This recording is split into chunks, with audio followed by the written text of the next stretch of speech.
What's up, everybody? You tuned in to another episode of Strategic Moves. I'm your host, Ken Dow. This is a place where we bring art, culture, politics, and business all together, and we do it every Sunday right here on this channel. But when I'm not shooting this channel, I am the owner of Strategic Resources, where we specialize in public relations, political campaigns, and governmental relations. We've been doing it right here in Ohio for over 25 years, and I want to make your next move a strategic move. And this program gives me an opportunity to bring some of the people I've met over the years. We get an opportunity to come in, we sit down and spread some of our thoughts and some of our experiences with you. Some of it might be able to help you in your business life or your personal life. So if it sounds like something you're interested in, what I need you to do is hit the like button, hit the subscribe button, and the notification bell as well, so that you will know the next time we got a program coming on.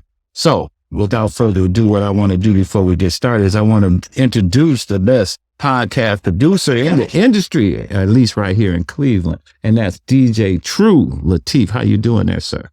I'm good, sir. It's like we back in the building. Yeah, we back in the building. We took a little bit of a break. I had got my Facebook page hacked. Ain't that the worst? It was the worst, man. And when my Facebook page had got hacked, I went through a downtime. I really got really sad about that for some reason, and it threw me for a loop. So we're getting back going again because Facebook isn't everything. And I went through that and I got all these other platforms that's doing very well. And I was just so disappointed by that. So we're going to keep. I got my Instagram got hacked. It's almost going on a year. 2 days after Christmas, that was my Christmas present. My Instagram getting hacked. Yeah. That blew me. It's devastating too, because I tell people all the time, I'm just old enough. So turn it down a little bit, Lateef. I'm still a little hot. I told them I'm just old enough because I was one of the very first people to go on Facebook when it first started. So I was one of the first accounts. I had made that fatal mistake that most people do. And I will say this to everybody: do not put all your business on Facebook. All right. And that was my problem. I put all my little kids' graduation pictures on there, all my softball memories of my girls, and anybody who's been following me know that was my thing for years. I lost all of that, man. All my memories of everything. Didn't back it up. And you get those all the time, Councilman. Yeah. They be like, bag it up. And I never bagged none of that stuff up. So I'm on my second and third Facebook account. Really? Yeah, I deleted the first one. When Facebook started, I don't know, what was it, 04, 05, 06, somewhere right in there. Yeah. It was like friends only. You were on there with just your friends. Exactly. And it was all inside jokes. And you could pretty much use any language you wanted. And you weren't worried about people not getting it or reading too much. Correct. Or too little into what you're saying. Exactly. And then all of a sudden your aunt was on there. And then all of a sudden your boss was on there. And then you're like, oh, wait a minute, man. Wait a minute. I had an employer come to me about something that was on Facebook 5 years ago. And I was like, yeah, that was an inside joke to a friend of mine that I didn't think you'd ever be looking at. Exactly. And that could be a blessing for me because I am now trying to do some other stuff. And maybe it was good to not have so many people in my personal business and personal life now. So I went from over 5,000 people to now I started over and it's 500 people on there. So if you're watching this program, I want you to go to my YouTube, my social media page, my Facebook page, and hit Strategic Moves with Ken Dow. Make sure you follow us on Facebook. So today we got a good friend of mine came in to visit us today. He's a Cleveland City Councilman. And he's doing some good stuff over there. I only bring in people I think that are interesting people on my show, as I told you. And this guy's interesting because he gets it. He don't know. I be watching some of the people over there who gets it and who don't. And there's a lot who don't. But this guy I think gets it. And he passed some legislation that I thought that was very interesting that I think is going to help a lot of people in the city of Cleveland. We're going to talk a little bit about that. We're going to talk a little bit about what's going on in city council here in Cleveland. And we're going to talk about this CD he bought me. He got some music here. He's a big music fan. And we did I think him and a couple of council members, you guys did a Key to the City to one of the big metal bands from back in the day. Not me. I was the protest vote. I voted no. You're the no against. I was the no vote. We're going to talk all about that. I'm here to talk about my protest vote, too. We're going to talk about his protests and everything. So without further ado, everybody, I want us to introduce none other than Councilman Kris Harsh to our program today. this about happy feeling toast and I look forward to this conversation. I'll try my best to remain interesting for an entire half an hour or however long we. You could do it. You're an interesting guy. But before we get started, because the way our program goes, we always got to get a little bit in your business. Kris, tell us where you from, who you from, where you coming, how you become a councilman, and you're a councilman, and we got it. So I'm gonna give me the 2-minute spiel. 2 minutes. So I was 45 when I got elected. So I'd been working for 30 years before city council. Okay. My first job was I was an assistant to the janitor after school.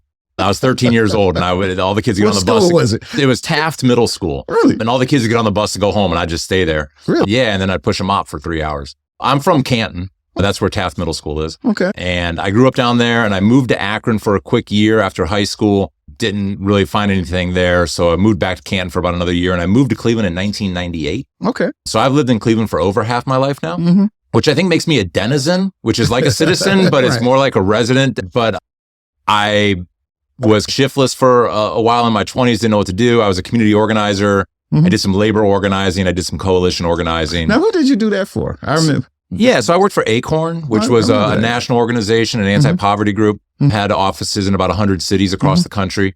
Acorn got a lot of attention when President Obama first ran because he had been an employee of an Acorn affiliate in Chicago. And so community organizing got a lot of attention right then for a little while. And then we were considered a threat to the system. So the Republican Party pretty much put us out of business through actually fake news. Oddly enough, they manufactured a bunch of nonsense that wasn't true. Sold it on Fox News. Glenn, what was his name? Glenn? Oh, the guy with the chalkboard. He was a nut job. He would draw all this stuff on chalkboards, connecting things. Glenn. I know who you're talking about. I can't get his name. His show's been gone for a while. It's been gone for a minute. He put an end to that organization. And there were some other issues too. But I then got into community development. I worked for CDC locally, Metro West. Got licensed up in real estate. I was a lead risk assessor and sunk my teeth into housing as a field, understanding the housing situation.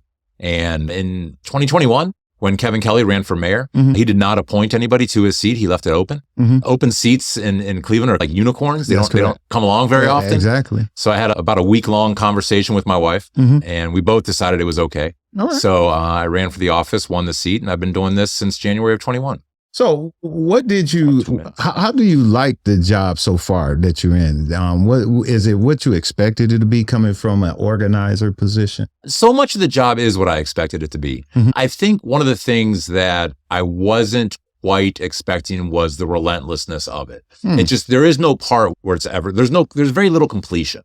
Okay. You might solve a problem for a resident and feel really good about that for about half a minute until the next problem comes in, right? And so there's just a nonstop thread of issues that you're constantly trying to resolve. And as soon as you get one taken care of, another one pops up. But I pretty much am doing what I thought I would be doing because I did get a chance to work around other members of council before I got the job. And I spent a good amount of time in BZA and BBS hearings. And I knew a little bit about City Hall. I wasn't a complete novice in terms of what to expect. So I love the job. It is incredibly challenging. When I was an organizer, I first started working 60 hours a week for the first time in my life. So I can handle that part. I'm doing that again. That part's not a problem, but it's nonstop.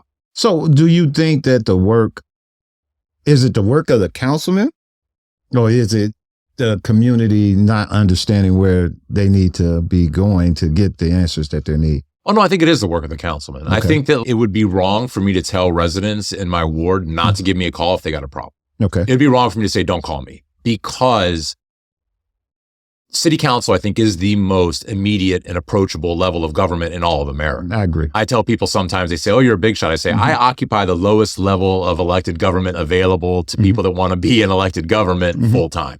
My neighbors know me. They see me. I'm at the grocery store. I'm down at the church. I'm out doing things at the rec center. I run into them. It would be wrong for me to tell them not to talk to me about issues that they want resolved, because I need to know these things anyway. And every time I get an issue from a neighbor, it's also a chance to talk to somebody in the administration about what's going on and keep tabs on how well they're doing. Okay. So I don't discourage people from doing it.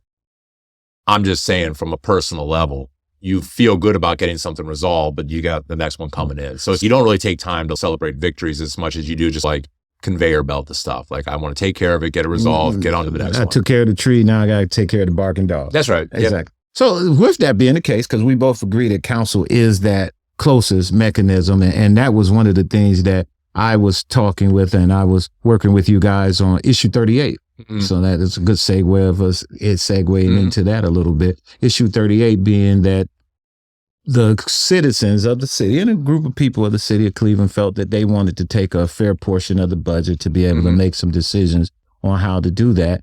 And my argument was that I felt that council, being that group of people and the most accessible people, was that person. I heard a few people even made comments that they don't live around here, they don't know us, they don't live with us, they don't understand us. And I'm shaking my head like they live right up the street from you. They live in your community with you. And if you have something, you have that vein. Let's talk a little bit about that and your role in that. And what was your thoughts on issue 38? I literally... And y'all won, so you did come out the victory. Yeah, the voters chose not to pass it. I literally had a constituent come to my house the other day. I was sitting down for dinner. I live with my wife and we have 3 kids. We were sitting down for dinner and somebody knocked on my front door. It was a constituent that came over to let me know something. She had a little letter for me with a little issue, right? And it was something she cared about. And she just wanted to come by and let me know. And she saw that the car was in the driveway. So and now this woman had never been to my house before. Right. And I certainly never told her where I live. She just looked it up. Right. That's how accessible we are. And I talked to her and that's how accessible we are. Like people will just come to your house to talk to you. That's correct. So people, and we're not suggesting people just do that. I mean, now, by the way, it's not. You can do that. It's okay. This lady is a wonderful person. I always smile when I see her. She's great people. But people that say that we're not, in the neighborhood, either are not making any effort to be part of the community. They're just being critics. Or they don't live in the community themselves. One of the big supporters of issue 38 was a guy who lived in Lakewood. Okay. And we called him out for it. I'm like, you've got this great idea for Cleveland, but you don't think Cleveland's worthy of living in, So why don't you save your ideas for Lakewood and go talk to your city council? Correct. Because they'd probably be really interested in hearing this. I've known city council members for 10, 15, maybe 20 years now, and they're always pretty easy to talk to. We are just people in the neighborhood. I tell people first and foremost, I'm a neighbor. And I'm glad my neighbors selected me to do this job, and I hope they'll do it again in a couple of years. But I think the people that criticize us for not being in the community are either themselves not in the community or they're not making it. I have community meetings the second Wednesday of every month. I've had 22 of them, 22 months in a row. Okay. I never skip any months. And they're at the rec center. It's free parking. It's good. It's on a bus line. Easy place to get to. So I think that the argument that we're not accessible, but I don't think that was your question. No, it's not accessible. And also, let's talk about that. Do you feel that the community should have a little bit of say, or do you believe they already have that? Oh, yeah. So there's 2 theories of elected government, right? One is that we're representatives who our job is to faithfully represent the majority interest of our neighborhood. And the other is that we're delegates and that our neighbors have chosen us to go make decisions on their behalf. Okay. And between these 2 theories, there's a never-ending sort of tension.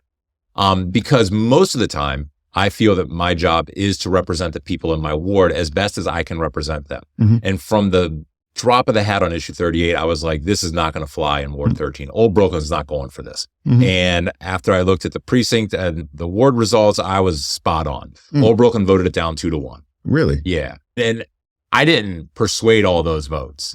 I don't think that I got all those people to change their mind because, Kris said not to vote on this. That's how I think they were going to vote anyway. Okay. And I think I did a good job representing them in this sort of citywide debate. But there are some times when you're a delegate and you're asked to make decisions on other people's behalf because they're not necessarily issues that you can pull the entire community on. I think we always need to do our best to understand what the community is thinking, which is why I have monthly meetings, why we have Facebook accounts and Twitters, and people can get at me, they can call me, email me, everything. Because we want to represent people as best we can, but there will always be people that disagree with any decision you make. Correct. And I don't think there will ever be anyone that agrees with 100% of my decisions. I think it's the nature of government that there's always going to be disagreement and some level of conflict as a result. That's correct. So how do you see council moving forward and trying to do something to help the public have a little bit more of a say in that? Or what do you think the next move could be possibly to help them with that? Yeah, it's interesting that there's this sort of standing notion that the public is clamoring for more input with us. And we regularly ask for input, and those that want to provide it do. And I'm going to go out on a limb and assume that the people that aren't providing input either don't have strong opinions on those subjects or they're not that concerned about any of it anyway.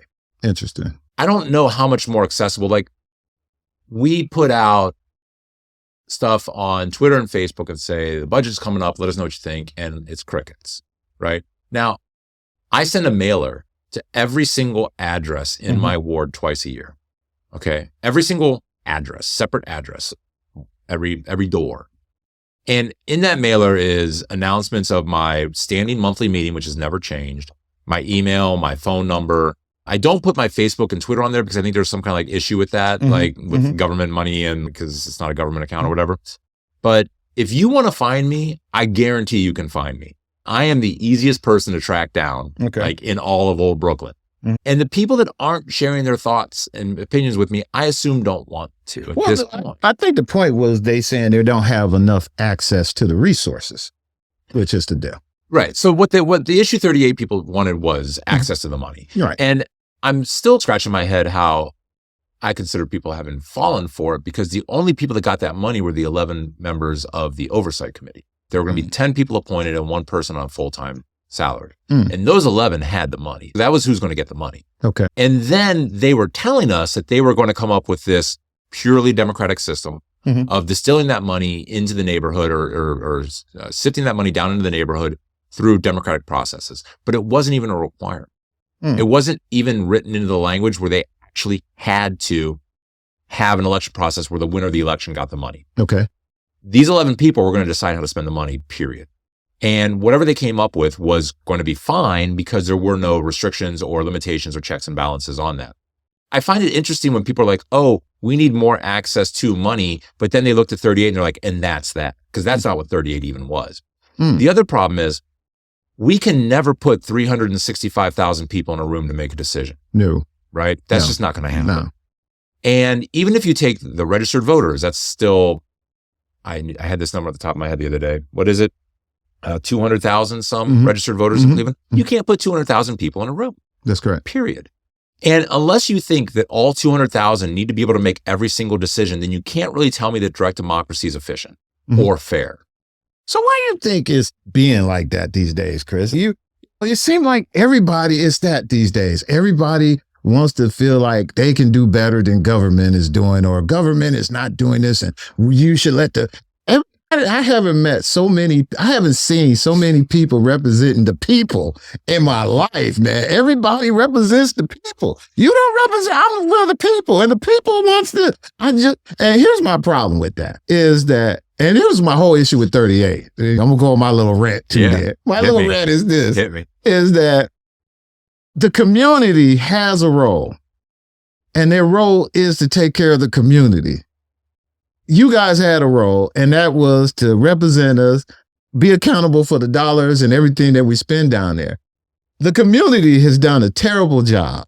I'm just going to say it like it is. The community has done a terrible job of taking care of the community, raising our kids, getting the kids off the blocks, and doing the things that we need necessary to run a decent community, period. And so then we get to 38 where they're saying, we at least want to count the money and tell you how to do the money. I just was against it because I just felt that the community needed to step up and take care of our community. And that's, the resources is part of it. And I'm there, but I think it's that, Kris. I think America has bipolar disorder. Like all of it, all of us as collectively. Right. Like in America right now, simultaneously, everybody's an expert on everything, and nobody knows what the hell they're talking about, right? Right. And I think that government is just it's like sports, right? Anybody watching sports is like, oh, the referee got the call wrong. The coach made the wrong call. The player ran the wrong route. Exactly. We're all experts when we're watching. That's correct. I can do a better job than Stefanski. I can do a better job than Watson. I can do a better job than everybody. I can do a better job than But at the same time, that sort of notion that we're all like experts obliterates the idea of anybody actually being experts in anything, right? Right. I use this example. When my car makes a weird clunking sound and I take it down to the mechanic and I say, I don't know, man, it's coming from under the hood. I don't know what causes it. My mechanic opens up the hood and says, here's your problem. Here's what you need to be done. You need to do to the car. I don't argue with them because I don't know anything about cars. Right. And I guess I could go learn. Right. I mean, I could stop what I'm doing right. and go to school or watch a ton of YouTube videos or pull apart my own car and learn. but I'm not going to dedicate that much time to it. Right. And I'm going to instead just go ahead and trust my mechanic. Most you can do is whine about the price. That's most you can do. Man, really? And that's all you got. Right. No, my mechanic tells me, man, I'm sorry, cars sucks, man. I hate to break this to you, but cars are terrible. And so I have to trust my mechanic. Right. And I say, all right, man, do this, and I'll pay you for it, because I don't have time to figure all this out. And I feel like some people don't want to believe that it's possible to have people in politics that are actually aware of what they're doing and know what they're talking about. This notion that we can second guess everything and that nobody's actually an expert is pervasive. People believe that, the problem is if I ran the world, I would solve all this, that, and the other. I just had a committee today where I was just saying the problems that we have, because they're so persistent and so difficult, there's not like a switch or a button we can press to solve these problems. You believe it or not, I watch y'all like y'all my soap opera, so I turn y'all on. I heard you today on. Oh, okay. And you know what? I was saying that before. So I'm at home, so I'm talking to the TV screen. I'm saying exactly what you said to the guy. I was like, really? You guys give everybody $45 and suicide go down by 10%. And I was like, I started doing the math in my head because he said 45, but then he said per person. Then I said, okay, here we go. Yeah. $45 per person. That's millions of dollars. And yeah, it's 15 million. I pulled my calculator out. And people we have a way of saying stuff like that as if it's $45. And everybody be like, it's $45. And he said, do you want to lower suicide by 10%? You were supposed to say that. No, I don't. Do your thing, man. Like, you be you. No, I saw it. I like the way the exchange went. And that's part of council. Yeah. That's being able, and that's why I say you gets it. Because when you did, I heard you go, everything you said was what I was screaming into the TV. I was like, yeah, Kris get it. I mean, I've told people this before, and I still believe this. America is the wealthiest nation in the history of the world. Correct. There's never been, I don't think the Roman Empire had as much money as the United States government. And I think that I think American values are pretty standard across the board. I think Republicans and Democrats, black and white, and everybody has the same. We care about family. We care about security. We care about our personal safety and our community. I think it's how we prioritize those things, right? Exactly. And priorities are, and I think Councilman House Jones says this a lot, budgets are moral documents, right? And in how we prioritize our money. The problem is there's the city, the county, the state, and the federal government. And we are at the bottom of that hill, and we have the least to work with. And we try to do as much as we can. And I wish that every level of government had the same sincerity that we do, because Columbus has been trying to starve us to death for decades. And sometimes I'm not sure the county confuses the heck out of me. I maybe shouldn't put that on tape. You work your way through that one. but the county's confusing because they're supposed to handle the social services and stuff. Like they're not like, we shouldn't have to have a Department of Aging in Cleveland because they're supposed to handle that at the county. That's correct. But there are so many people in this country, and this is actually going to segue us into music. There are so many people in this country that I think sometimes we forget how many agendas are at play. In the city of Cleveland, we might only have 4 or 5 agendas at City Hall. But you take those 4 or 5 agendas and you go down to Columbus, and all of a sudden there's 50, 60 agendas, right? And you take those 50, 60 agendas in the state of Ohio to DC, and all of a sudden there's hundreds and hundreds of agendas, right? And politics is the intersection of agendas. I learned as an organizer that political power is the ability to move an agenda. That's correct. Political power comes from organized people and or organized money. And when you get one of those two things, you can start to move an agenda. But politics is where agendas go to collide, right? They clash. And we can't necessarily relegate an agenda to obscurity. We can't say, we don't like your agenda, therefore you don't exist. Because even if an agenda is something you disagree with, it's there because there's some kind of power. Okay. There's either people power or money power bringing it into play. And the job of politics is to figure out how these agendas interact and how we can do the most good for the most people, in my opinion. The most good for the most people. Let's segue into a different one. Okay. We're going to do the music on the back end because that goes to the next big thing. And we're only going to spend a couple of seconds on it because it haven't happened yet. They wrote an article in the paper saying that you guys now are going to change public speaking down there at the City Hall, just to change some rules in there. But at the end of the day, and like I said, we can just go, at the end of the day, you say you pretty much doubt it. I don't think so. So people like to push their agendas at public comment. That's what public comment has become. It's like a soapbox. Instead of standing out in public square or writing a letter to the editor and everybody reading your thoughts in the newspaper, you go down to city council on a Monday night and you get your 3 minutes, and then you can Instagram it and YouTube it and promote it that way. And so people come with a lot of different agendas.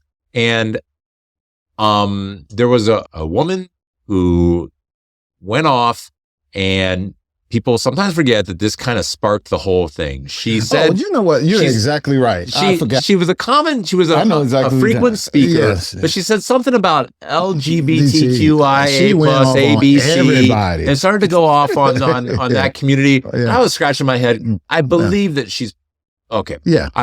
Anyway. We all know her. And okay. Everybody know her. And then she said something about Judaism is not a religion. And people are like, what? Come on now. What are you doing over here? And so that sort of caused us to say, what are the rules here on this? And then a bunch of other stuff started piling on. And things got weird. And I hate to say I'm an absolutist because I think that's just such a bizarre statement, but I believe in free speech. And I believe in the First Amendment. And I don't know how we're going to restrict what people say. I think you let the worms out of the can with public comment. And I think that at the end of the day, people are going to be able to say whatever they want. I think that attacking people is probably wrong. But I think that the conversation came up because some people expressed some concerns to President Griffin, Council President, about this. And so he wanted to have a discussion about what our options were. And as soon as you have a discussion about anything, people are going to weaponize that discussion. That's correct. And so there were a group of people that came in that wanted to say, this is an attack on freedom of speech. This is a conversation. This is all this is right now, is a conversation. I don't actually think any big changes are going to happen because I think that it's going to be impossible. But I do think that it's a shame when people that don't live in Cleveland want to hijack Cleveland City Council's openness to promote their agenda that has nothing to do with the city of Cleveland. And I think that is just opportunism. And I think it's unfair to people that live in Cleveland. I think that we should prioritize Cleveland residents. And if you live in Cleveland, you should always have first whack at the mic. But I think we're just going to have to live with people. And that's where it gets real sticky at, because it's what declares a citizen, a resident. If you're a business owner and you're paying taxes and all that, it's that. And like you say, man, it's going to be one of those sticky things. From a political standpoint, because I watch stuff from that end, I just watch those things when we mess with those type of things and we give people the ability to say, hey, you're playing on our liberties. There are a group of people, a small group of people that will never be happy with local government. Exactly. Okay. And they will never be at ease with what local government's doing. Now, the mayor has the advantage of an entire communications department that works strictly for him. And the mayor tightly controls his message. And it's one of the things he's really good at, right? He is really good at controlling the narrative around himself, right? He is in charge of how you talk about him. It's a very impressive feat. City council cannot do that. It's impossible. There's 17 of us, right? Correct.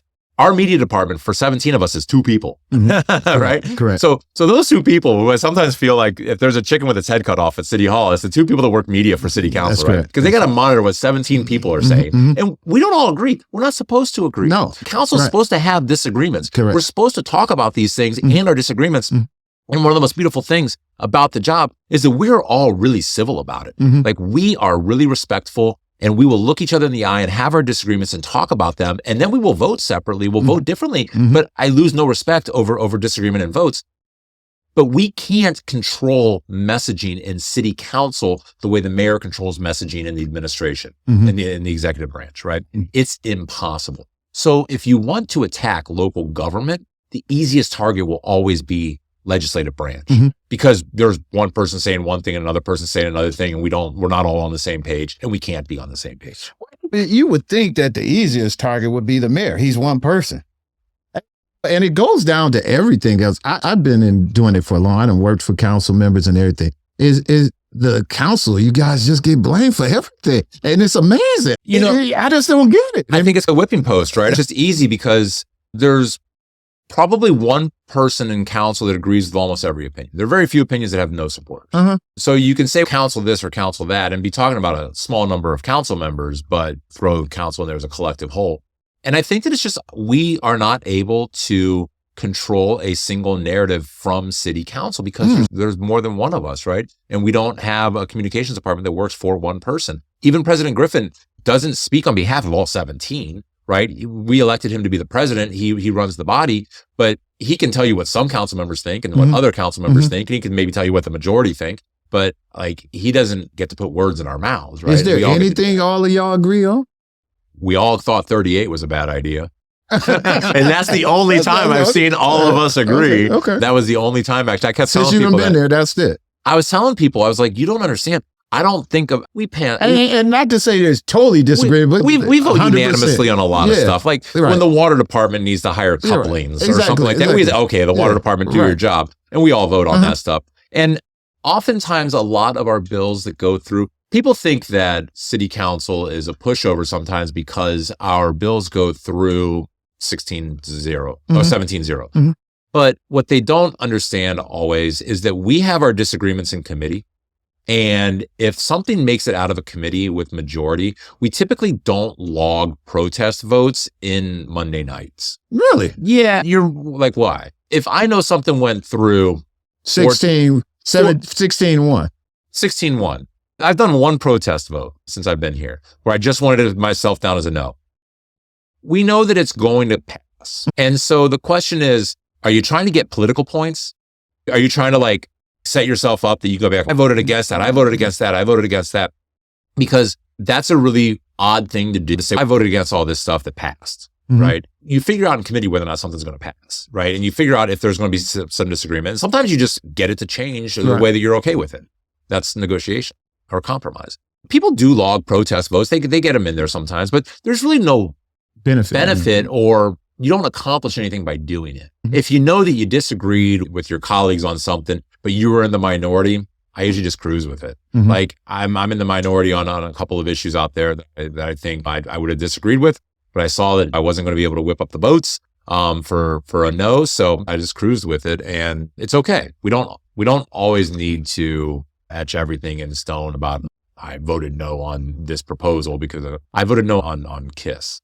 Now, we're going to talk about this KISS. We're going to get into this music thing because Kris must be a real big music guy. When I called and told Councilman I wanted to come on here, he asked me, we're going to talk about KISS. Now, my relationship with KISS is I remember we grew up listening to KISS and believe it or not, in Glenville. Okay. And a partner of mine, me and him went to school together. We had that album cover with them on there. It was a really iconic album cover he had. Another one with four heads. With the 4 heads on there and all of that, man. And just really into them, man. And we used to draw a lot. And that was the characters that we used to draw KISS. Yeah. Wasn't into metal music by none of the stretch of the imagination. But just thought they looked cool for some reason. And in defense of all my friends who are metalheads, no one who likes metal music would actually consider KISS metal. Really? Correct. Now, what would they consider KISS? Right? So in the 70s, you might have called them rock and roll, right? Okay. I mean, you might have even called them hard rock for a minute. Really? Right? But metal wasn't really even invented until the 80s. Yeah. Like there was like heavy music. Heavy. But metal came around in the 80s and as a genre. So I'm a huge music fan. Okay. A bit of a nerd and maybe even an elitist. Okay. I've let go of most of my opinions about music because I do, at the end of the day, you listen to what makes you happy. Right. And then if music brings you joy, then don't listen to me. Don't worry about what I have to say about music. Okay. Hold on, then. What you got to say about what's wrong with music? This sucks. All right. They're awful. They're terrible. They've been a bad band from day one. They were never good. They're essentially their children's music. That's why you liked them as a kid, right? I guess. I had a KISS album when I was a kid because they are children's music. But as you grow, there's a lot of bad music, Kris. So there is. So that's why I brought good music. So here's a big thought on music. Okay. Look at the Rock Hall. The Rock Hall has a lot of really talented people. Okay. And a lot of really good musicians, a lot of good songwriters, and a lot of really skilled people. And then it's got some people that were just lucky. They were in the right place at the right time. They took off. That's okay. Right. So one thing, KISS didn't invent costumes. Right? Screaming Jay Hawkins had a bone through his nose and up there with a skull on his microphone singing about putting a spell on you doing a voodoo presentation, right? Back in the 50s. That's correct. Right? That's correct. And KISS didn't come up with horror type thematics, right? They didn't come up with this. As a matter of fact, KISS even says in more candid conversations, the whole thing was a business strategy. They were just trying to figure out how to make money. The music was just a way to make money. They thought they could put on this show that would be like the spectacle. They would get this like whole persona thing going on. David Bowie was doing like theatrical stuff, right? Nobody invented any of this. Everybody's looking at what's going on around them. And they came up with this way to make money. In some of their most candid conversations, they admit that it was all just a heist. It was all just a way for them to make money. Really? Yeah. And if you listen to a song enough, eventually you'll tap your toe to it. The worst song in the world will eventually get you to go, all right. So you're saying Kiss don't make good music? No, you ain't like terrible. No songs Kiss ever made. It's terrible. They have to do some DJ. Okay. I'm not a Kiss fan. No, you shouldn't be. It's okay. It's okay to admit. So here's the thing. Look, you guys know this, right? You've heard this before. It's been said that black men have to be better at everything because not only do you have to be good at what you do, but you have to get past all the nonsense too. So that there's like a big athletic like parallel here. If you take any African-American artist in the Hall of Fame, they have more talent in their pinky than the entire band Kiss has in all. I don't know if there's 40 fingers on those guys or 60 fingers. There's a lot of them. Wow. Because a lot of white musicians luck out. And there is there's a ton of white people in America, right? I think there's 200 million white people in this country. There's lots of talented musicians that are white. There's lots of genius white musicians, but there's also a lot of just like opportunistic, in the right place at the right time people who get really rich and famous off music because of just luck. And that's where I think Kiss falls in. Wow. And there's Kris brought some music in here. He said, this is real music. This group he brought here is called... That's right. Who you got here, Kris? This is Frank Black and the Catholics. Frank Black was in a band called the Pixies back in the 80s. And the Pixies were a hugely influential band. In fact, I think most of your listeners probably are familiar with Nirvana. Right. Nirvana had a big hit called Smells Like Teen Spirit back in 92 or something like that. Kurt Cobain said he was just trying to write a Pixies song. Really? Right. He was trying to write a song that sounded like this guy's music. Now, this is not the Pixies you're listening to. This is a mature man. Yeah, this is Frank Black. This is Frank Black. But I brought this album in because he only recorded in one take. What you're hearing is the band in the studio recording one take. All right. There's no overdub. They don't go in. They didn't edit anything. The band sets up in the studio. They hit record. They play the song. If they didn't like that take, they start all over and they do it one more time. Really? But this whole album is recorded as one take recordings. Wow. On a two reel Right. recorder. Correct. Which if you're an audiophile means that there's a couple microphones in the room set up in strategic locations to capture the sound. So this is practically a live recording in studio. And they recorded all their music this way because I think what I got out of it was there's a difference between musicians that write music and people that produce music for public consumption.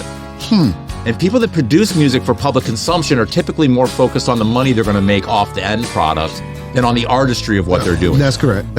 And Kiss, to me, has always been emblematic of the public consumption side of music. They were trying to make money. And there's still people that what they mostly push is music designed to make money. Okay? And I think that a lot of the music that we consume in America is produced for us by people interested in making money. And if you're a big music fan, you can tell the difference between sincerity and insincerity in music, right? You can tell when somebody's doing something because they're feeling it, or because they're passionate about this, and somebody who's we're going to do this one now. We're going to make this money. And I voted no on giving Kiss the musical keys to the city. That's what I was about to get to. So y'all was it was some legislation passed. It was a ceremonial thing. It wasn't deep, right? And they were going to they still gave him the key. They gave him the key. Yeah. I made sure I was the only no vote. I wasn't actually going to try to get all my colleagues to vote no against it. Wow. I didn't want to. Did you put that one down? Did you want that one to go down on the record? I did. I said, I want to go down. Because here's the thing. So rock and roll is supposed to have a soul, right? Music is supposed to have a soul, right? Music is, of all the arts, I think you could make the argument that music is the most soulful of the arts, right? It's the most passionate. It's the most, I think, pure distillation of human feeling into an artistic outlet. I don't get the feeling watching somebody dance that I get listening to music, right? Okay. And that's true. Right. And I don't mean to disrespect other arts. No, I've been moved I'm the same way. I'm moved by art I'm in general. moved by music too. But if we're going to have the Rock and Roll Hall of Fame in Cleveland, and we're going to be the place where people pay homage to the greatest musical talent of America in the 20th century, I was going to be damned if I let Kiss fly under that radar and get the musical keys to this city when they suck so bad. Okay. Did they make the Rock Hall? Oh, yeah. They've been there a long time. I know they got it. Okay. So I'm telling you, the Rock Hall's got a lot of talented people. It's also got a lot of lucky people. Right. Okay. So I also noticed that the mayor gave one of these musical keys to the city to Machine Gun Kelly, who also sucks. I disagree with you on. You disagree? That's my guy right there. Oh, no. Listen. DK is my guy. Oh, no, man. I'm sorry. That's some bad music. Listen, he got my respect when he flew in on the zip line through the stadium. That's some rock and roll shit, man. That's big rock and roll, man. You can't say, man, come on, Chris. That's Look, I'm not against entertainment. Oh, you said the music. You're down to the music. Yeah, it's the music. I understand entertainment. You can be an entertaining act. And Kiss was, by all measures, an entertaining act. I agree with you. They were People entertaining. love that stuff. Yeah, they were and I mean, I get it. Fireworks and these guys look like aliens, right? He's a demon. Right. Okay, I get it. It's entertaining. Right. And look, I'm not down on you if you enjoy Kiss. Enjoy your music. Don't let me get in your way. But I think that there is more to music than just the dollars that can be made in the process. And I think that too often we recognize people for the success they have rather than the artistry that they present. And Bobby Womack is from Cleveland, right? Is he going to make the Hall of Fame? Should. Did he? Actually, you know what? I think he did. I don't know if he did or not. I think he did. I think Bobby Womack made the Hall of Fame. Let's look that up while we talk. All right, I'm going to look that up. Okay. Yeah, I think he actually did. Okay. Now that I'm scratching my head, because he needed to, right? Triple threat, right? He's a singer, a writer, and what was his third one? He wrote songs, he sang, he played the guitar. He was a musician. He was a musician too. He wrote his music, he sang his music, and triple threat. There's a rock band from Cleveland called Pere Ubu. Pere Ubu is one of the most influential rock bands of all time. Pere Ubu came out, they were proto-punk. They were before punk music became like a thing, and it was Dave Thomas, or Thompson, or Thompson, who was in a band called Rocket from the Tombs, which was considered an early punk band from Cleveland. But then he made Pere Ubu, which is like a very experimental band. And Pere Ubu is like one of those bands like inspired 100 people. Like there was a joke about the Velvet Underground, Lou Reed's band in the 60s. They only had 100 fans, but those 100 fans all formed bands that became very famous, right? Yeah. Bobby Womack is in the Hall of Fame. He is, where he belongs. Inducted into the Hall of Fame in 2009. 2009. Okay. All right. Is Tracy Chapman in yet? No. I'll look that up. She's from Cleveland too. And that Glenn that you couldn't remember was Glenn Beck. Glenn Beck. Yeah, that's right. The man with the chalkboard. Yes. Thank you. Appreciate You're right. that. Glenn Beck. Exactly. And one of my favorite bands out of Akron is Devo. And Devo, people like to smile at Devo. And I'm like, good, you should smile. Yeah. But Devo did a lot more for music than Kiss. And Devo's never going to make the Hall of Fame. As a matter of fact, they have a joke about trying to be buried outside the Hall of Fame. Yeah, that's what I heard. They want to get buried outside. They want to get buried out front. So I wore my Devo shirt to a recent Rock Hall event, and I grabbed a shovel, and I'm gonna get that off to those guys and let them know that they have one ally on council that's going to try to help them get a plot of land outside. And maybe we can just bury all the good bands that didn't make it into the Hall of Fame in one big plot outside the Hall of Fame. But I also believe very strongly that music is joy, and that music is whatever you want it to be for you. So if Kiss is your thing and that puts a smile on your face, please, by all means, enjoy Kiss. But I am going to plant the flag. I am going to plant the flag that we can do more. We can do better. And that music can be more, and it can mean more, and that we can recognize talent in real time, even if that talent is sometimes obscure, and that we can hold ourselves to higher musical standards. Tell you what we should do. Tracy Chapman is not in the Hall of Fame. And Sister Chapman needs to be there. And not only is she from Cleveland. Yeah. Right? Think about this blows my mind. Her song Fast Car was just number one on the country music charts for a little while. It might even still be number one. A white guy covered it. And the whole country music scene had a conversation about racism. Tracy is gay, and I thought, oh my God, a lesbian from Cleveland has the number one song on country music charts right now, and she's not in the Rock and Roll Hall of Fame. Lesbian black woman. A lesbian black woman, yes. Yeah. I assume that everybody knows that Tracy Chapman's black. I should maybe not make that assumption. And she's from Cleveland, right? Right. I mean, if you listen to her first solo album, which is absolutely beautiful, it's a stunning album. You can hear it's like across the lines is literally that train track that goes between East Cleveland and University Circle, right? I mean, you can hear Cleveland in that album. Right. I had a radio show called Pure Denizen where I did nothing but local music. I played nothing but local music. This is one of the reasons why I wonder, because you know a whole lot about, I was going to be my next question, like, why do you know so much I was about in a music? band. I played I played the Grog Shop. And What you play? I play guitar. I writ about one song a year. Okay. I'm up to about 30 in life. I'm a ridiculously slow songwriter because I have such high standards. When I'm done with a song, it's a good song. It might have took 2 years to write. So you writing hip hop over there? What do you? No, I write rock and roll. No, man. I'm a white guy from the suburb. I write rock and roll music for the most part. Some people call it pop rock. That's fine. I like a good hook. I like a nice little hook. But I write songs very slowly because to me, a song needs to contribute something. You can write another love song if you want. That's cool. If that's what you're feeling, then by all means, do your thing. But I try to write songs that are maybe a new idea every now and then. But I also dived into the music scene when I came to Cleveland because one of the reasons I came here was because I wanted to be in a music scene. I wanted to live in a city that had support for local musicians. And Cleveland has incredible support for local musicians. This is a music town. Get Kevin Conwell to start going on. I'm about to say, y'all just need one more piece. You got Kevin. I didn't know you. Kevin and I have jammed. Yeah. So I've got a guitar at City Hall. Okay. I've got an electric and an amp, and Kevin's got his drum set. And we play together. I was down in his office like 2 weeks ago and we were playing. Really? Yeah, one of my songs. And he's good, man. He just jumps right in. We went down to the Rock and Roll Hall of Fame and we played some Stevie Wonder one day down in there. They have garage down there, they call it. But I'll wrap it up. I care a lot about music, and I think music's really important, and I can't stand Kiss. So I wanted to log my protest vote because I think it's important for us to support our artists and also have fun with music. And I figured nobody's going to really care if I log this one protest vote on Kiss and enjoy your music. But we can do so much more with music.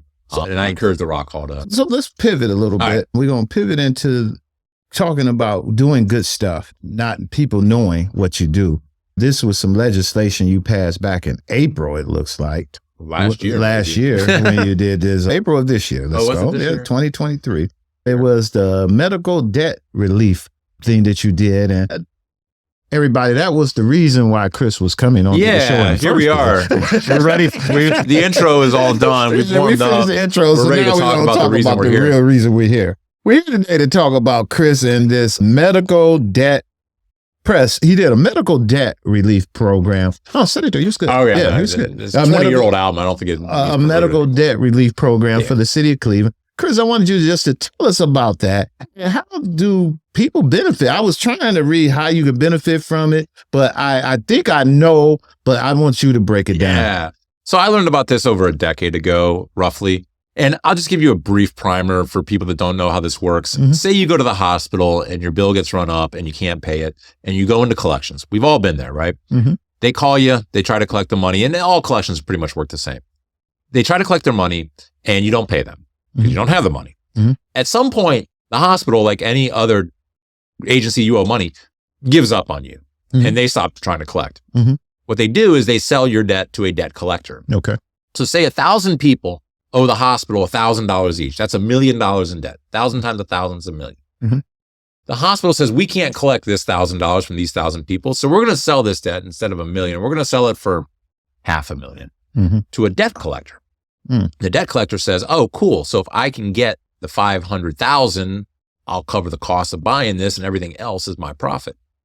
And that's how you end up with collection agencies who then hound you to death. And there's some famous stories. Everybody's heard about them. Never gotten a call from a collection agency. They're terrible. And this gets reported typically on your credit score.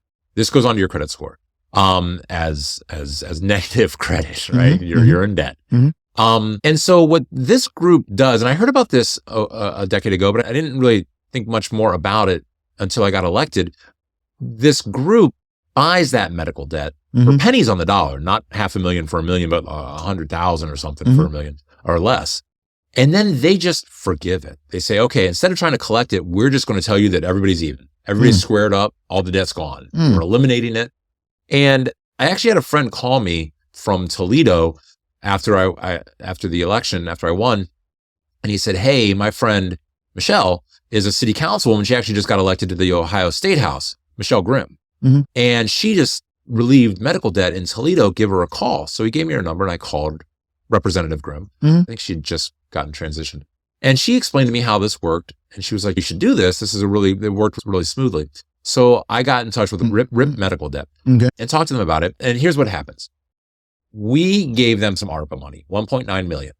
And with that $1.9 million, they are going to purchase medical debt for Clevelanders and then forgive the debt. Just erase it. Let the creditor know that the debt is paid. So if the hospital says you owe me money and they sell their debt to RIP Medical, RIP Medical says to the hospital, hey, it's paid off. You can take them off your books. Even Steven, we're squared up. And that helps your credit score. It hopefully will help some people's peace of mind. But it also advances people. It allows people to further their own economic interests because they're not being held back by that negativity. It also helps the local institutions who no longer have to worry about carrying this debt around. And it actually turns out to pennies on the dollar. So we spent $1.9 million in ARPA funds, and RIP believes that they're going to be able to forgive up over 180 million, like 190 million potentially. And they're just announcing today the first tranche. They bought a portfolio. They will be forgiving 16,000 Clevelanders of $33 million in debt. Wow. And that's just from one agreement with one local hospital. There's more announcements ready to come. They're going to come in the next weeks or something, where they'll be able to talk about larger dollar amounts.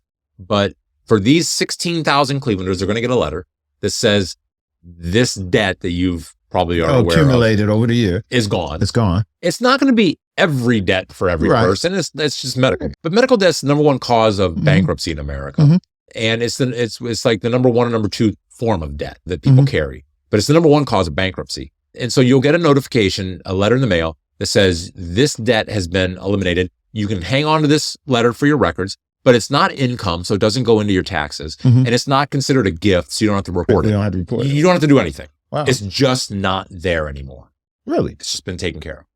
And you guys said that was one hospital with 16,000 so far. Yeah, we thought we were going to announce it today, and then they got a little goofy on that. And so we can say that it happened, and the letters are going out, but we're not supposed to say which hospital. Okay. But that's just one, and there's at least three in the area that affect Clevelanders. 16,000. That's not bad for the first run. And so what you do is they buy portfolios. Right. So they sell this debt, and think of a spreadsheet, right? Just a list of all the people and their addresses and the debt they owe. And you buy the whole list. You have to buy the whole list. And then RIP Medical Debt has to then forgive the whole list because they're not a collection agency. They're not going to go around and collect it. So they negotiate over the portfolio that they're buying, the tranche or whatever. And then once they buy it, they relieve it all. They send the letters out. And so 16,000 people are going to get these letters. It's similar to when they did those mortgages, when the county was buying bulks of mortgages or taxes that people were paying over in their taxes. And there were groups that will buy group bundles of tax debt, and they would do that. Yeah. During the mortgage foreclosure crisis, when banks were selling bad mortgages, they were selling, I like to remind people this whenever I can. Subprime lending, the loan wasn't subprime. The borrower was subprime. We were the subprime people. It was my credit score was subprime. Right, exactly. I got a subprime loan. But yeah, it's the same concept. They bundle these bad debts. Yep. And they sell them for less than the actual debt because they don't think they can collect it. Yeah, it is very similar. It's pretty similar. Yeah, it is. Chris, I want to thank you for coming on our show. I want to get down to my last questions for you. Okay. Because we're down to our last questions, and I want to thank you for coming on our program. You did an excellent job. Thanks for the conversation. It was just a conversation for us to get a chance to talk and get caught up. But I call these my Larry King questions. Oh, Larry. My Larry King questions. He used to ask these questions, and I thought they were really all. I thought that guy was the strangest man growing up. He was always on my TV. We did that weird thing where he would lean in and ask you. Yeah. So I'm going to give you one of my Larry King questions. Okay, let's see. Here we go. We'll give you the whole lean in and everything. Okay. If there was a person you could trade places with for one day, who would it be? Nah, I don't do those questions. I don't even know what that means. What do you mean trade places? What does that mean? That means that if you woke up tonight, just like in the movie, you close your eyes and you woke up and you were somebody else somewhere. Wouldn't that freak the hell out of my children? Because where would I go? Where, like, what? Would I just disappear from my family? Like, they would wake up and like, where'd Kris go? We don't know. Kris will still be there. Maybe somebody who wanted to wake up and be Kris. I don't think there's anybody I would want to trade places with. I can tell you things I would be interested in doing with my life. For one day. Okay. You can do anything for one day. Okay. Anything. Okay. So I did not go to college. Okay. I went for a minute. I didn't have the money, couldn't afford it, couldn't get any loans. So it just didn't happen. But I've often thought that the coolest job in America would probably be a librarian. Kris, a librarian. Yes, sir. When I was young, I wanted to know everything, right? There's never been anything I don't want to know, right? I've never understood people that aren't interested in learning. What is it that you don't want to know? Mm-hmm. I would like to know everything. I'd like all the world's secrets. I'd like to know everything, right? But not just any librarian. But you can't know everything. Right. It's impossible. The next best is knowing how to find out. Well, so the librarian is the person that tells you where to find all information. mm-hmm. They're the gatekeeper to all the world's information. The librarian can tell you where anything is. Like, you want to figure out the density of granite, mm-hmm. right? It's like, oh, that's in row 7 down there over on the right. They're row up. You're going to find the density of granite. Okay. And I guess the internet has made librarians, their job is a little bit different, but mm-hmm. I always thought it would be a cool job too, because people come in, they're like, I want to learn this. I want to figure this out. And be like, okay, I'll show you how to find out whatever it is you're interested in learning. And they facilitate people's interests, right? Mm-hmm. I think that's really cool. And I came up with this idea when I was painting houses for a living. Mm-hmm. And when you paint houses, you don't work on rainy days. So your paycheck gets really skimpy if it rains too many days in a row. And I was like, mm-hmm. man, those librarians are at work in the snow and in the rain. They're inside. They got climate control in there. I'm up here on a ladder, sweating my butt off in the summer and freezing in the winter. And they got a nice job. And they got the federal holidays off. So I always thought being a librarian would be a very cool gig. Hey, brother, everybody got their thing. What's your guilty pleasure? Guilty pleasure. I play Pokemon. Really? Yeah, it's a card game. Mm-hmm. My daughter brought it home 5 years ago from school, and she's like, "You teach me how to play this?" And I was like, "Of course, we'll figure out this game." And I had a friend who knew how to play, so we went over to his house, and he taught me how to play. And I love this game. It's like a cross between chess and poker. Really? Yeah. They market it towards children, but adults play it. I never played it, but that's what you say, a cross between poker and chess. It's a card game, right. But the cards are essentially like chess pieces on a board. And then you got to attack your opponent and figure out how to deal with their attacks. And it's a strategic game. Really? Yeah. And I love this game, but it's a living game. So they continually release new pieces and cycle out old ones. So you got to keep up with it. So my guilty pleasure is really just kind of hanging out playing they go Pokemon. around looking for, you do that too, where they were going around looking for? That's a version you play on your cell phone. Okay. It's like a geocaching version where Correct. you got to go around to a specific location and get a certain one. I don't do that, but I know some people that do. I knew people were doing that. It's fun. So I'd say Pokemon. What's the best compliment you ever got? I'll tell you the most recent compliment that I really took to heart. One of my residents says, "You're not bad for a Democrat."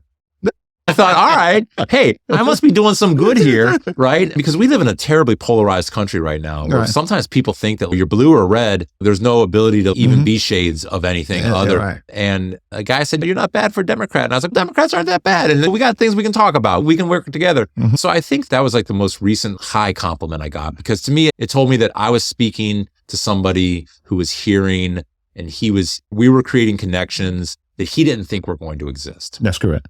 I like that. Something you wish you were better at? Man, I wish I was better at everything. I don't think I perfected anything. Mm-hmm. One thing. So I've been playing guitar since I was 16, probably even younger than that. And I have no interest in soloing. I don't care about being able to play solos. As a matter of fact, you can go through my music collection. You won't find very many albums that have guitar solos on them. I just don't care about guitar solos. But finger picking is a really interesting skill where you're using the 6 strings on most guitars, on my guitar, and 5 fingers, right? So you can almost play 5 separate right hand movements. Like your left hand is always moving a little bit. I'm always at home practicing right now. My noodling is on finger picking and moving both hands all at the same time to try to pull off some of those really cool rhythm. I'm a rhythm guitar player. Okay.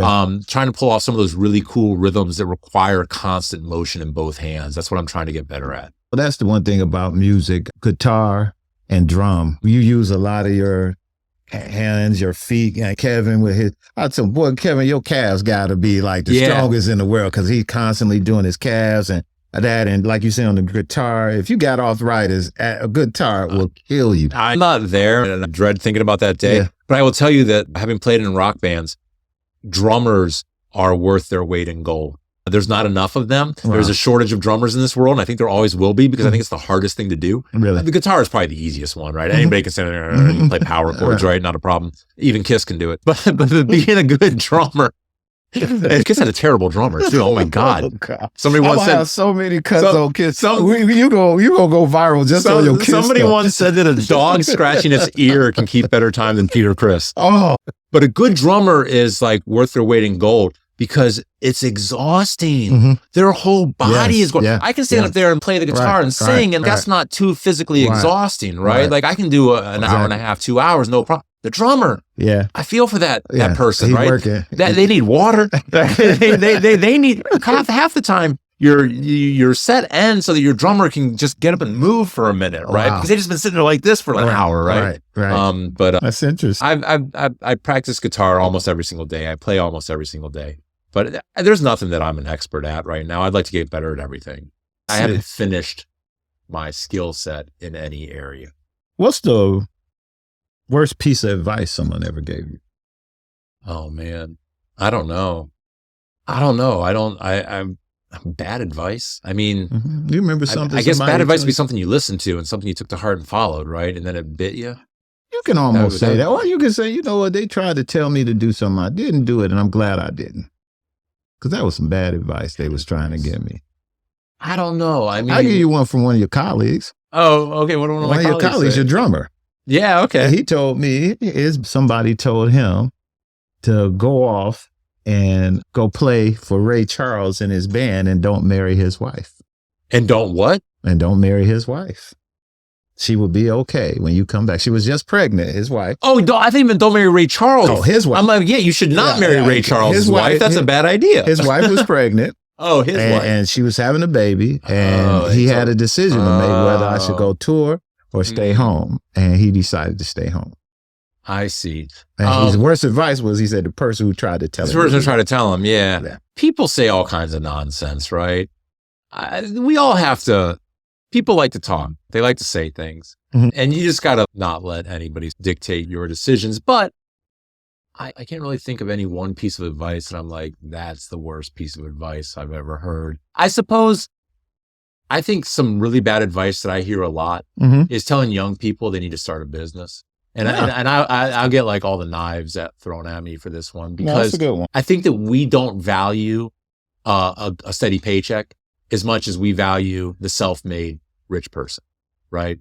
We all want to tell these stories about rags to riches, about people that started their business, that became an entrepreneur. Like entrepreneur is like everybody's favorite word. But for every person that succeeds in that, there are like thousands that fail. And we don't tell their stories, right? Because they're not good stories. But as an old man once told me, or I said the easiest way to turn $40 into $400 Mm-hmm. is to fill up your tank and go to work. Yeah. Right. And I think that I hear too many people telling young people, you need to like follow your passions and go start your business. And I get it, but don't discount a trade.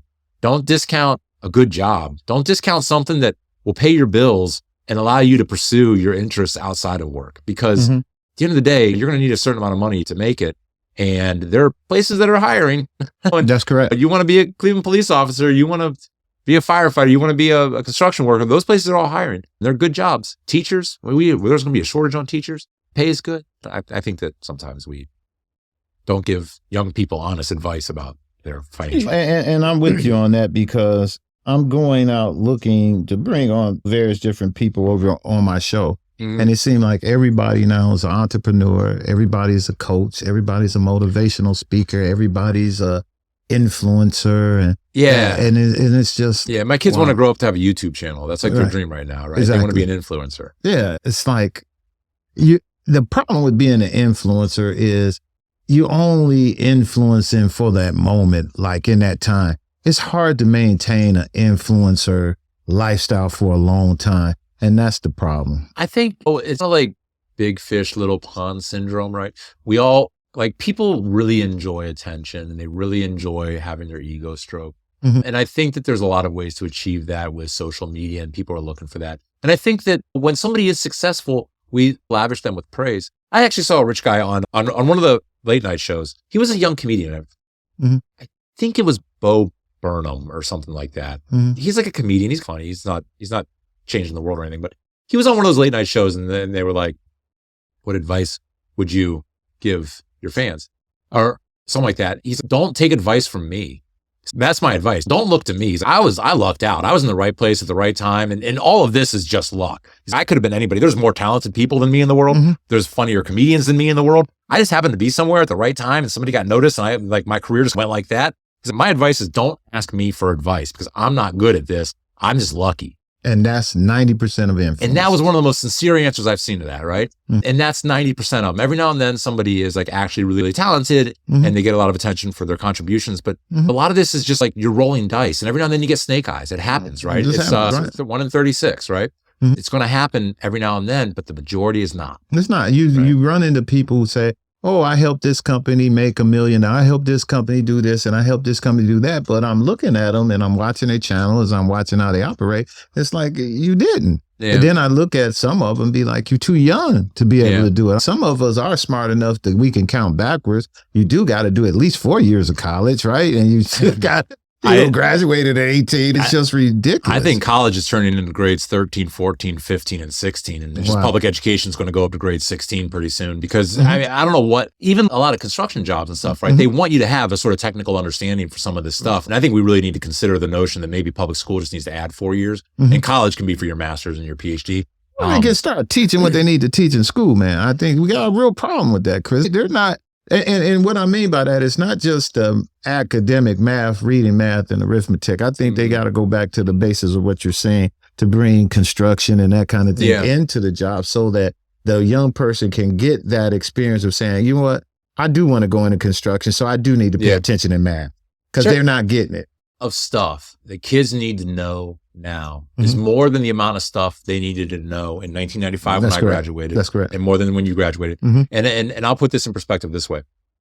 In the year 1900, which is 123 years ago, it was possible for any one person to read every book ever written. Wow. Not likely. Wow. But it's possible. Given the hours in a day and the number of, we knew how many books were written, right? We know how many books were written up into 1900. Right. It was possible for one person to read every book ever written. Wow. Today's world, one person could not read every tweet, right? Much less alone. There is more information available. There's more to know. We've gotten more specialized. I think that my great grandfather, I think, was the first person to graduate high school. And maybe it's my grandfather because you used to stop at 8th, right? That was like the end of school, right? 8th grade, you were done. And then like he had to go to 12th grade. Right. And I guess he complained about it. Like, I need 4 more years of school. I already know what I need to know. I worked on a store. I know I can do math. And then my dad got an associate's degree, right? He got an extra 2, right? And still in my family, nobody has a college degree, right?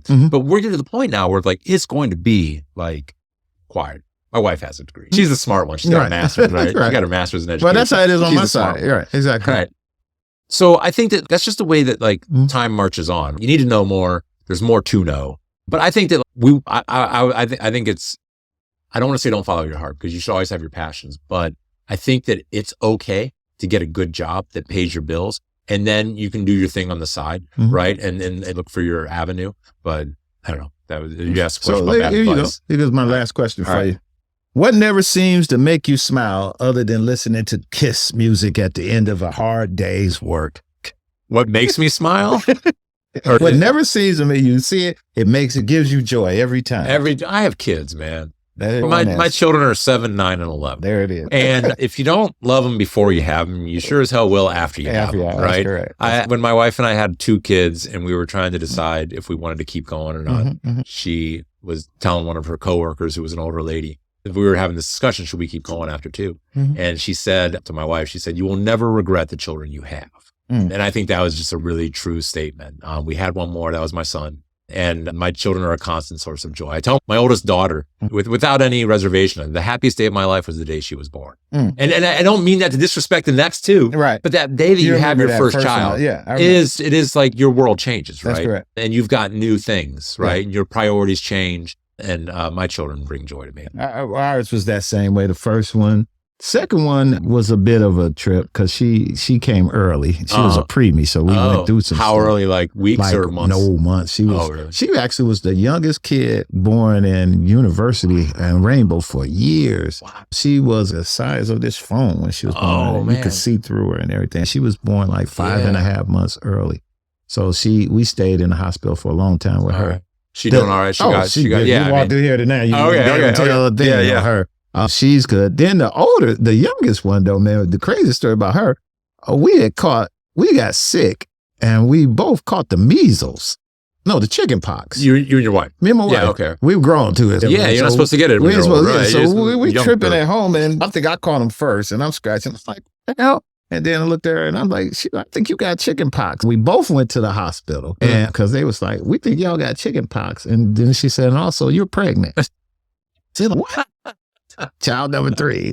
And that one, we both looked at each other like that wasn't supposed to happen. Oh, that's a trip. But yeah, child number 3. My first daughter was the opposite. She did not want to come out. Really? Oh my gosh, she was due. It was a leap year. She was born in 2012. And it was a leap year. And that's February, 29th, right? And she was supposed to come out like in mid-February. And towards the end of February, I was like, all right, come on, hang in there, babe. We're going to have a leap baby, right? We're going to have that ultra rare February 29th, right? One birthday every 4 years. I'm going to save all this money. And she came out in mid-March. Wow. She was like the doctor's like, no, we can't do this no more. You're going to come in. We're going to get it. We had a midwife. We weren't going to do the water birth at home, but we were going to do like the hippy dippy. Like we were going to do the midwife. And I was like, nah, you're coming in. We got to get this thing out of you. And then they started coming a little bit more on schedule after that. That's excellent. It's, kids are great. I hope everybody gets to experience the joy of. Oh no, they're good. Kris, I want to again thank you for coming on the show, man. You're a good guy, man. I appreciate the conversation. I knew we were going to have great conversation. And again, we can sit here and chat and talk for hours and hours. But no fire. We got the fire going. I'm out of coffee. You're out of coffee. Yeah. People stop tuning in after our 20, 30 minutes. Cut it there. But I would like you to do this. I let everybody end the show, man. If there's something you really want to say to your constituents, something that's on your heart, you want to leave a few minutes, the camera's yours, man. Say whatever you'd like to say. I did not come prepared with an inspirational message for everybody. Just make sure how they can reach you at your office. If there's anything anybody want to reach. Sure. So it's kharsh at clevelandcitycouncil.org. I do prefer email. There's an electronic copy, like a receipt, if you will, to let the world know that you got a hold of me and I can never lose track of the fact that you reached out. You can call me at 664-2943. My ward meetings are the second Wednesday of every month at 6:00 at Esterbrook Rec Center, which is on Fulton Road, just north of Memphis. What committees you on too while you're at I'm on DPS, Development Plan and Sustainability. I'm on Health and Human Services and the Arts. I'm on Utilities, Public Utilities, and Mayor's Appointments. So Kris Harsh, good guy. We're going to push for him to get on that Rock and Roll Hall of Fame committee. That's where he needs to be at. That way he can get the artists in there that needs to be in there. We're going to get Tracy Chapman in. Can we agree to that? Can we agree to Cleveland, can we get Tracy Chapman into the Rock and Roll Hall of Fame? There it is. She's a crossover artist. There it is. She's got appeal like nobody else. There it is. Let's get her in. There it is. There go your closing argument. There it is. We're going to put that all together and you're going to be able to look in our description for all the ways you can get in touch with Councilman Harsh. And if you need anything on those committees or anything, if you just want to talk to him, I tell you, he's a good guy. So we'll talk to you next round. See you. Peace. Excellent. Good job, Kris. Good job, man.